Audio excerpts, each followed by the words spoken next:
All right, so this is the Triton 500 SE from Acer. Now, a couple years ago, when they launched their original Triton 500, it was a pretty special device. It was one of the first good, thin gaming laptops that you could get in the market. They've revamped the product. It's had this whole new refresh, a whole new look, and well, I was very drawn to this. So they showed a pre-production version of this thing earlier this year, and I looked at the color, I looked at the specs, I'm like, that looks cool. But this does not look like the pre-production unit. It had a badge in the top left corner, and it just looked like a completely different top panel.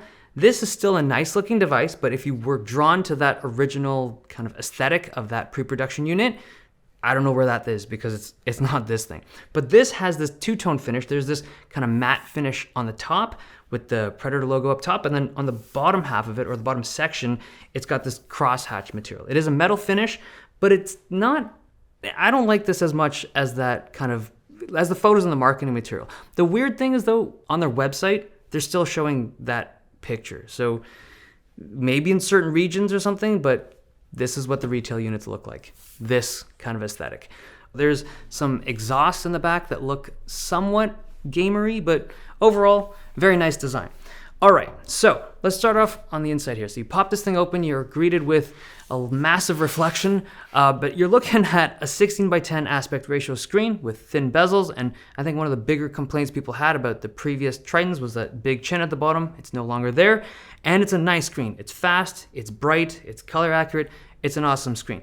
But one other thing that I thought was strange, in the earlier marketing material, again, there was mention of G-Sync, and there's also mention of Advanced Optimist, neither of which seem to be present in this model. Granted, this is the RTX 3060 version, so it's possible that the higher spec configurations have it, but if you see this one, the RTX 3060, the one that's available at Best Buy for, I think, $1,500 or whatever, it does not seem to have it. Just putting it out there. Okay, so the performance on this device is good, but I kind of want to put an asterisk beside that word. Now, this is running the RTX 3060 at 105 watts, so a pretty powerful GPU, nothing super crazy, and it's also running the 11800H, a powerful 8-core CPU from Intel. Now, all of it is packaged in a very thin 20mm chassis, and when you have a device that is this thin, you have to take things into consideration, right? You can't just crank it at full tilt. And the way that they've achieved good performance, and you saw the numbers, they're good, right? But in order to hit those numbers, you have to use a pretty powerful fan system, a pretty loud fan system. Now, normally when I record videos, I don't have the fans running because I want to keep it as quiet as possible, right? I don't want to have the fan noise while I'm talking. And this system can have a quiet fan system if you so choose. But if you want to get good performance out of it, the best performance out of it, let it rip. It rips. It's loud. And I would say that this is one of the loudest thin devices I've seen. Now, you don't have to run it at the max fan speed to be able to get good performance. Like on this particular configuration with the 3060, you can dial the fans back in the software and you get great performance with a quieter system. But keep in mind, this is just the 3060. If you get one of the higher spec configurations, like a 3070, 3080, or you get the top spec CPU, you will be dependent on faster fans and potentially the turbo button pretty frequently. So it's just something to keep in mind. Now, I bring this up because this system is very dependent on fast fans to be able to cool it effectively. Some companies are using different thermal compounds like liquid metals or polymer phase shifting stuff, and other companies have like vapor chambers. There are a lot of other solutions that companies have deployed that don't require a high fan speed or as high of a fan speed that allow it to cool it in a similar manner. Plus the fact that it's running Intel chips that they need more aggressive cooling to be able to keep the temperatures at a more acceptable range. And that's what you have. Now, personally, I don't mind it, but this is just a very personal perspective, right? Everyone's very different on this stuff. I like quiet systems, but because I can control it so granularly in software, I'm very happy with the system they've deployed. But you should be aware of what you're getting yourself into if you're actually looking at this particular device. Okay, let's talk about the keyboard.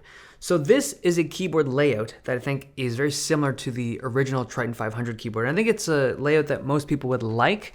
However, I will say that the typing experience is a little bit softer or mushier. Like the keys, they're responsive, but they're not as springy as some other gaming laptops out there. But I'm gonna bring out this device because I think if you're looking at the Triton 500 SE, you might be looking at like the Legion devices as well. So this is the Legion 7. I don't know if I did a full review on this thing. I want to say I didn't. It's a good device, I just ran out of time. But very similar in price point, very similar in idea, right? This has a number pad, and you can't get it without a number pad. Like if you're gonna get a Legion, it's got a number pad. Trackpad, it's right below your WASD. Even with all the palm detection, you're just clicking it frequently. Plus, you're right to the edge of the device, right? This is a more natural, it's just a better feel to me. I like the way this thing feels when you're playing games, when you're typing. It just feels more natural to me. Plus, I don't use the number pad very often. I love so much about the Legion devices this year, but the number pads they're just not for me.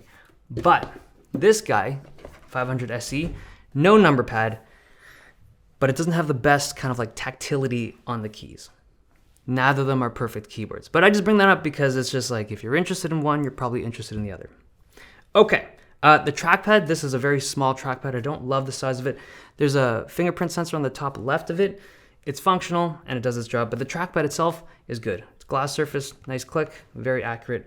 I like it. And you also get your RGB backlighting on the keyboard, but keep in mind that it's a 3-zoned backlighting, not individually lit. But those are the inputs.